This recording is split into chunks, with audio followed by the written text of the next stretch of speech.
যে জিনিসটা হচ্ছে ওনারা একটা প্রেক্ষাগৃহ চালাচ্ছে, কিন্তু এটাকে আপনার যদি আপনি কোনো প্রেক্ষাগৃহ চালান সেক্ষেত্রে আপনাকে লাইসেন্স নিতে হয়। লাইসেন্স নিতে হয় হচ্ছে জেলা প্রশাসনের কাছ থেকে বা ডেপুটি কমিশনারের কাছ থেকে।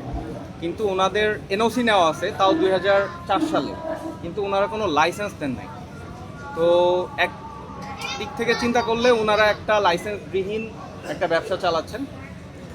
আর ওনাদের মাদার যে কোম্পানি সেটা হচ্ছে শো মোশন লিমিটেড, কিন্তু ওনারা যে স্টার সিনিপ্লেক্স চালাচ্ছেন এটার কোনো জায়গাতে মেনশন নাই কি যে শো মোশন লিমিটেড। তো এই দুইটা বড় ফল্ট। আরেকটা সমস্যা হচ্ছে কি যে আপনারা জেনে থাকবেন কি যে অনেক মানুষই টিকিট কাটতেছে, কিন্তু ওনারা এসে এখানে টিকিট প্রিন্ট দিতে পারতেছে না এবং তাদের টাকা অ্যাকাউন্ট থেকে কেটে নিচ্ছে। সেক্ষেত্রে ওনাদের সাথে আমরা কথা বলেছি, ওনারা জানিয়েছে কি যে 7 কর্মদিবসের ভিতরে এই টাকা আবার রিফান্ড হবে। এটা তাদের সফটওয়্যারের একটা সমস্যা। এটা হয়, এটা আমরা যখন অন্যান্য জায়গাতেও পজ দিয়ে কোনো কিছু পারচেস করতে যাই তখন টাকা কেটে নেয় কিন্তু পেমেন্ট হয় না। এই জিনিসটা হয়, ওনারা এটা ইনশিওর করছে কি যে 7 কর্মদিবসের ভিতরে যারা এই প্রবলেম ফেস করতেছেন তাদের টাকা রিফান্ড হয়ে যাবে। এবং ওনারা আন্তরিকভাবে দুঃখ প্রকাশ করছে কি যে ভোক্তাদের যে এই যে একটা সমস্যা, যারা অনেক দূর থেকে আসতেছেন কিন্তু মুভি দেখতে পারতেছেন না, এই ব্যাপারে আমরা ওনাদের সতর্ক করছি কি যে ওনারা যত দ্রুত সম্ভব এই যে ওনাদের যে সফটওয়্যারের যে সমস্যা এটা যেন সলিউশনের দিকে নিয়ে যায়। ধন্যবাদ সবাই।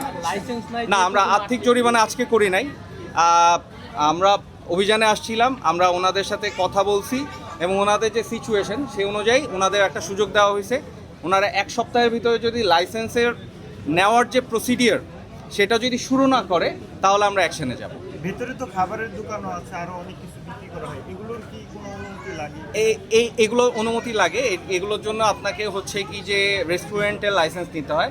এই জিনিসটা ওনাদের নাই। আমরা ওনাদের এটাও বলছি কি যে আপনারা যেহেতু এখানে আরেকটা সার্ভিস দিচ্ছেন, খাবার দাবার বা পপকর্ন, এই সার্ভিসটা দিচ্ছেন, এই ব্যাপারে আপনারা লাইসেন্স করেন।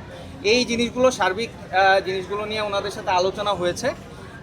আমরা ওনাদের যেই ইনস্টিটিউশন চালাচ্ছেন তাদের যে ফল্টগুলো আছে, যে জায়গাতে ওনারা লাইসেন্স নিয়ে সরকারকে ট্যাক্স দিতে পারেন, এই জিনিসগুলো ওনাদের বলা হয়েছে কি যে এই জায়গাতে আপনাদের ফল্ট আছে, আপনারা এই জিনিসগুলো সংশোধন করেন।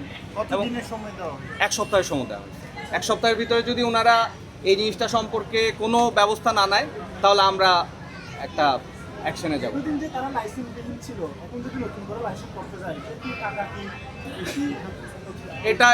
এটা আসলে যা হিসাব হবে সেটা হচ্ছে কি যে আমরা পরে এটা হিসাব করে ওনাদের লাইসেন্স বা কতদিন এনওসি নিছে এটা হিসাব করে আমরা দেখব। অবশ্যই এটা জরিমানার আওতাভুক্ত হবে। ধন্যবাদ সবাই।